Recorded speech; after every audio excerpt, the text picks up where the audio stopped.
Hello guys, welcome to பிஆர்லிஸ். நம்ம இன்றைக்கி பாண்டியன் ஸ்டோர்ஸோட ரிவ்யூ தான் பார்க்க போகிறோம்.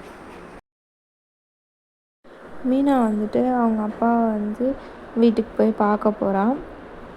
உடனே அவங்க அம்மா மீனா பார்த்து வா வா எங்கள் மாப்பிள்ளை எங்கே காணோம் அப்படின்னு சொல்லிட்டு மாப்பிள்ளையை பற்றி விசாரிக்க ஆரம்பிக்கிறாங்க. உடனே மீனா வந்த என்ன கவனிக்கல, நீ மாப்பிள்ளையை கேட்குறியா அப்படின்னு சொன்னேன். அப்படிலாம் இல்லை, மாப்பிள்ளை எங்கே வரலையே என்ன அப்படின்னு கேட்டேன் அப்படின்னு சொன்னானே. அதுக்கப்புறம் இல்லை வரல, நான் தான் வந்தேன் அப்படின்னு சொன்னாங்க. உடனே அவங்க அப்பா நீ உங்கள் வீட்டில் மாப்பிள்ளையும் நீங்களும் அந்த காசு கொடுத்து வேலை வாங்குகிற விஷயத்தை பற்றி பேசுனீங்களா அப்படின்னு கேட்குறாங்க. உடனே இவன் அதை பற்றி கேட்கல, அதை பற்றி பேசுறதுக்காக தான் நான் வந்தேன் அப்படின்னு மீனா சொல்கிறேன். உடனே அவங்க அப்பா ஏன் காசு கொடுக்க மாட்டேன்னு சொல்லிட்டாங்களா அப்படின்னு கேட்குறான். இல்லை, நான் சொல்லவே இல்லை. ஃபஸ்ட்டு நான் என்ன சொல்கிறேன்னா, படிச்சுட்டு வேலை வாங்கட்டும், அது எவ்வளோ நாளாக இருந்தாலும் பரவாயில்ல, அதுதான் நான் எதிர்பார்க்குறேன். இந்த மாதிரி எல்லாம் வேணாம், கொஞ்ச நாள் ஆக போகுது அவ்வளோதானே, மற்றபடி வேலை வாங்கட்டும் அதே மாதிரி, அவ்வளோதான். இதில் அவரை ஃபோர்ஸ் பண்ண தேவையில்ல, அது சொல்கிறதுக்காக தான் நான் வந்தேன் அப்படின்னு சொல்லிட்டு மீனா சொல்கிறேன்.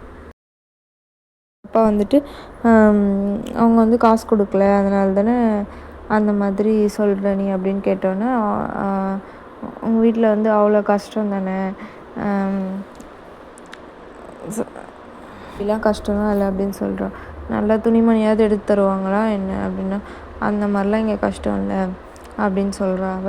உடனே அவன் அதுக்காக இல்லை, நிறைய பேர் இருக்காங்களா, அதனால வரவு செலவு கரெக்டாக இருக்கும் அவ்வளோதானே அப்படின்னு சொல்கிறேன். உடனே அவங்க அம்மா உன்னோட சம்பள காசெல்லாம் என்ன பண்ணுவ அவங்க வாங்கிப்பாங்களா அப்படி இப்படின்னு ஒன்று கேட்டோன்னே, அதெல்லாம் எதுவுமே கிடையாது, நாங்கள் நல்லா தான் இருக்கோம், எப்போல்லாம் துணி வேணுமோ அப்போல்லாம் எடுத்துப்போம், எப்போ வெளில போகணுன்னு தோணுதோ போவோம், இது வரைக்கும் என் சம்பளம் இவ்வளோன்னே அவங்களுக்கு தெரியாது, நான் என்ன பண்ணுறேன்னு தெரியாது, எதுவுமே அவங்க என்கிட்ட கேட்டது கிடையாது அப்படிலாம் அவங்க அம்மாக்கிட்டேயும் அவங்க அப்பாக்கிட்டேயும் எக்ஸ்பிளைன் பண்ணிகிட்ருக்கா மீனா.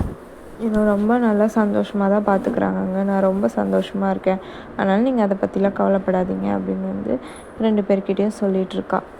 அதுக்கப்புறம் வீட்டுக்கு ராஜியை மீனா மேக்கப் பண்ணிகிட்ருக்கா. எதுக்காகனா, கதிரும் ராஜியும் இதுக்கு போகிறாங்க, கல்யாணத்துக்கு போகிறாங்க. அவங்க கதிரோட ஃப்ரெண்டு கல்யாணத்துக்கு போகிறாங்க.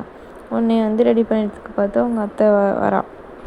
கோமதி உள்ளே அழகாக இருக்க, மகாலட்சுமி மாதிரி இருக்கா அப்படின்னு சொல்லிட்டு பேசிகிட்ருக்காங்க. அதுக்கப்புறம் உடனே கதிர் வரான். உடனே இவங்க 2 பேரும் ரொமான்டிக் லுக் கூப்பிட்டுட்ருக்காங்க. அதுக்கப்புறம் இவங்க 2 பேரும் நல்லா அழகாக ட்ரெஸ் பண்ணியிருக்காங்க. 2 பேரையும் ஃபோட்டோ எடுக்கலான்னு சொல்லிட்டு கதிரியும் ராஜியும் மீனா ஃபோட்டோ எடுக்கிறான்.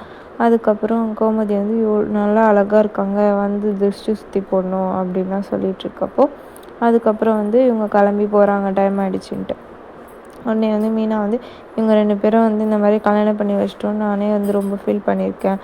ஆனால் இப்போ ஃபஸ்ட்டு ஆரம்பத்தில் எளியும் புண்ணியம் இருந்தாங்க, இப்போ நல்லா இருக்காங்க, இப்போ தான் சந்தோஷமாக இருக்குது அப்படின்னு சொன்னோன்னா, கோமதி அவங்கள நினச்சி கூட எனக்கு அவ்வளோ சந்தோஷமாக இல்லை, உன்னை நினச்சி தான் சந்தோஷமாக இருக்குது, அவங்களுக்காக நீ இவ்வளோ அக்கறையாக இருக்கியே அப்படின்னு சொன்னோன்னே, எனக்கு நான் தனியாக வளர்ந்த பொண்ணு, நான் கொஞ்ச நாள்லேயே ராஜி வந்துட்டா, என் பின்னாடியே அக்கா அக்கான்னு சுற்றி வருவா, அப்போ நான் அப்போ தங்கச்சியாக தான் அவளை நிஜமாகவே தங்கச்சியாக தான் பார்க்குறேன், அப்போ என் தங்கச்சி சந்தோஷமாக இருக்கிறதுக்கு என் பொறுப்பு தானே அது அப்படின்னு சொல்லிட்டு இப்போ தெரியுது நீ எதுக்கு